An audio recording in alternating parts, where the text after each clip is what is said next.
4 ildir sənə deyirlər ki, ayaqqabı geyin. Düzdürmü? Deməli, bax, bu tip kateqoriya xəstələrimiz çoxdur.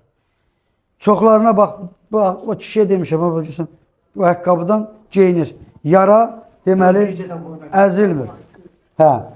Ona görə də yarası yaxşıdır. 4 ildir biz deyirik ki, yarımçıq kəsi ayaqqabı olmalıdır ki, yara dəyilməsin, əzilməsin.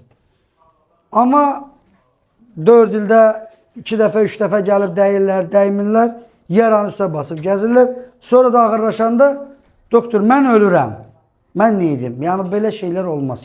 Qətiyyən, xəstə əgər özünə fikir vermədiyi təqdirdə, həkim nə deyir, nə eləyir, ona riayət olunmadığı təqdirdə ayaq sağalmaz. Aydındır. Neçə dəfədə demişəm. Hər dəfədə deyirəm. Amma siz yenə də öz bildiyinizi edirsiniz. Ayağıma ayaqqabı olmur, çox Olmur, elə deyil. Tapa bilmirəm nədir? Burada 60 var. Niyə olmur? Hamıya olur, sizə olmur. Elə olmur. Ay tübe yatandan